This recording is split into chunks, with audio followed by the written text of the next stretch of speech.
Well, 2020 has finally come to an end, but it wasn't really as bad here in Australia. We couldn't travel overseas, but could still travel around in our state, and Queensland is a massive state with lots to see. A few days into our trip, we stayed a couple of days in Longreach, a small country town with a population of 3,000, which is actually one of the larger towns in Outback, Queensland. One attraction I was keen to check out was Captain Starlight's lookout, about 50 kilometres from Longreach. So at the end of the video, I do have a couple of drone shots and a time-lapse, sunset time-lapse. It's not the best time-lapse, but you know, you get an idea of what it looks like. And if you've got a short attention span and don't want to watch this whole video, then go right ahead and skip to the end. You know, I don't care. You know, do whatever you want. Asshole. I'm just joking, You're not an asshole. I'm not joking. But yeah, for the rest of you, stick around and I've got a couple of stories, including the story of Captain Starlight.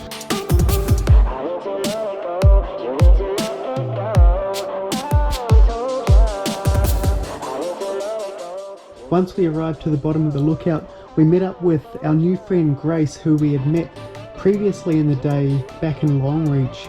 We were both taking photos of a large river, and we happened to be both going to here, which was pretty lucky because no one else was around, and if one of us broke down, there was no reception or anything, so it sort of made both of us feel a little bit safer. And I think we were both thankful that neither of us were a serial killer, you know, luring us to our death. I think she was more relieved than I was, actually.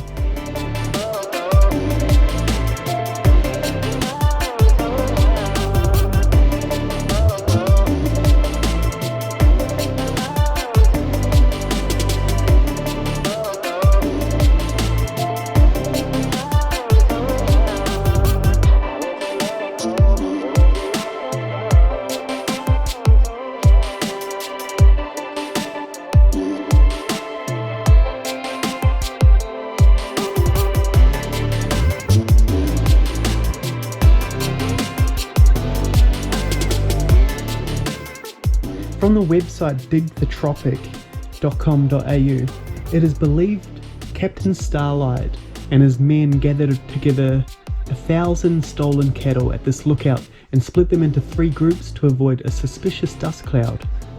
Pretty sneaky. An epic journey followed through largely unexplored country along the Barcoo River, Cooper Creek and Strzelecki track towards South Australia. Around 800 miles into their journey, Starlight was forced to sell a white pedigree bull at Hill Hills Station to purchase supplies. Carrying on to Blanchwater Station, Starlight was unaware of his dire error. Here he sold the rest of the herd for approximately $10,000. However, he received only a note promising payment in 6 months. Well, that's a bit of a rookie error. By this time, 3 Bowen Down stockmen were already well down the Cooper on the trail of the mob. They soon found the white bull. Starlight was arrested in 1872 and tried in Roma a year later. Despite strong evidence, including the distinctive bull which had been shipped back to Queensland, the jury voted not guilty, to which a stunned judge said, "I thank God that verdict is yours, gentlemen, and not mine."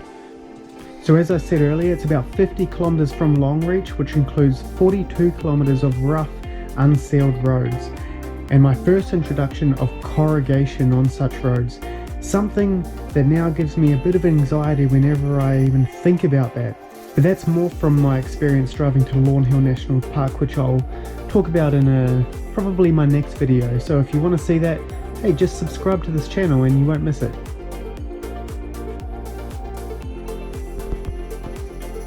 The climb up was pretty easy, a few loose rocks here and there. Zephyr and I did it a couple times. He wanted some water, and I'd forgotten his bowl, so we ran down and got his bowl out of the car and hiked back up a second time. So most people can do it. There are a couple of little, sketchy parts that you might slip, but all in all it's pretty smooth sailing. Zephyr decided to leave us in the dust and carry on by himself because we were just going a bit too slow for him. And I was quite impressed with how he is climbing. Coming back down, he is a bit more cautious. I've done a couple of hikes with him during this trip and He refused to go down some steep parts, so I literally had to carry him over my shoulder trying to get down. And while I was taking the time lapse, which you'll see at the end of this video, Zephyr decided to have a bit of a snooze. Yeah, he just found a spot and just went to sleep. So I'll put a photo at the very end of the video as well of Zephyr having a bit of a nap.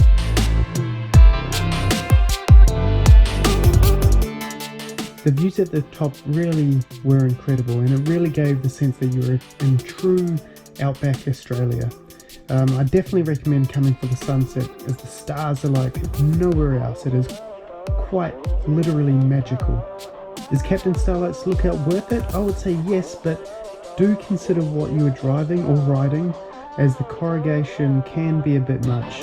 It also took a chunk out of Grace's tyre, which she found the very next day, so it can be rough. So just bear that in mind if you are considering it.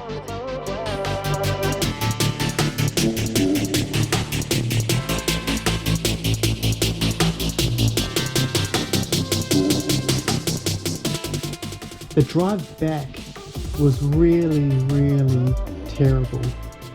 We had to drive really slow at around 40 k's an hour because there were kangaroos sort of all over the place, and one did hop in front of one of the vehicles as we were driving. And luckily we're driving slow enough that it didn't get hit. And yeah, it was just a really terrible drive, especially with that corrugation. The slower you go, the more you feel it, obviously. It's not the most pleasant drive you can take, but it's worth it, I think. So yeah, I'll leave you guys with a couple of drone shots and a time-lapse video that I did, and thanks for watching. And if you would like to support the channel, then hit the like button and subscribe to the channel, and I might see you in the next video.